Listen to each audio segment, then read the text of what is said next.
చేసేటువంటి విధంగా పరిపాలన ముందుకు తీసుకొని పోతున్నారు. ఎన్నికలకు ముందు సూపర్ 6 హామీలు ఇచ్చారు. అవి సూపర్ హిట్ అయ్యాయి. దానిలో భాగంగా తల్లికి వందనం కార్యక్రమం ద్వారా చదువుకునే పిల్లలు ఎంతమంది ఉంటే అంతమందికి 15,000 రూపాయలు అందించేటువంటి కార్యక్రమం.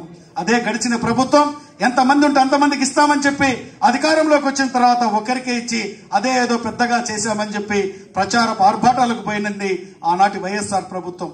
ఈ రోజు శ్రీశక్తి పథకం ద్వారా మహిళలకి ఉచిత బస్సు ప్రయాణం.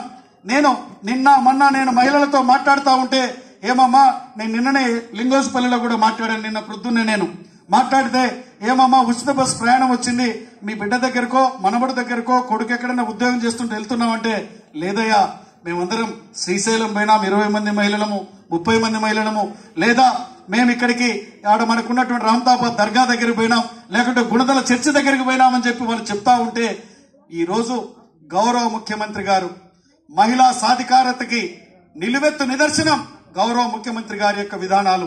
గడిచినప్పుడు ఆయన మానస పుత్రికే ఈ డ్వాక్రా సంఘాలు.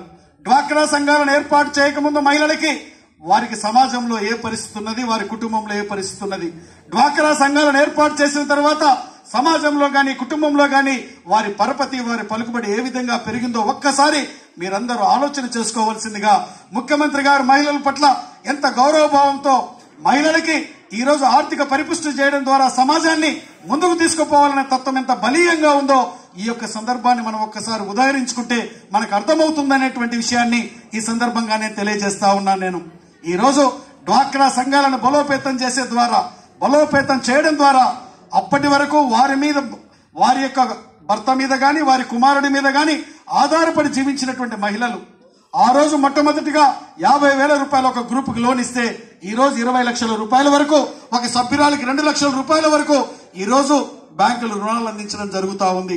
తద్వారా వారి స్వయం ఉపాధి పెరగడం, ఈ రోజు కుటుంబ సభ్యులే వారి మీద ఆధారపడి ముందుకు పోయే పరిస్థితి తీసుకొచ్చారంటే దానికి కారకుడు మన యొక్క ముఖ్యమంత్రి చంద్రబాబు నాయుడు గారు. అవునా కాదా అని ఇక్కడ ఉన్నటువంటి మా అక్క చెల్లెమ్మలు నేను ఈ సందర్భంగా అడగడం జరుగుతా ఉంది.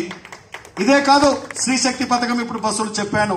రాబో రోజులలో మన ప్రభుత్వం అధికారంలోకి వచ్చిన తర్వాత మన ప్రభుత్వం ప్రతి కార్యక్రమాన్ని కూడా ఇల్లు ఇస్తే మహిళ పేరు మీదనే పెడతా ఉన్నారు, ఇంటి స్థలం ఇస్తే మహిళ పేరు మీదనే పెడతా ఉన్నారు, మెజారిటీ బ్యాంక్ లోన్లు ఇస్తే మహిళ పేరు మీదనే ఇస్తా ఉన్నారు. దీనికి అంతటికీ కారణం నాడు తెలుగుదేశం ప్రభుత్వం, నేడు ఎన్డీఏ కూటమి ప్రభుత్వం. ఇది మహిళా పక్షపాతి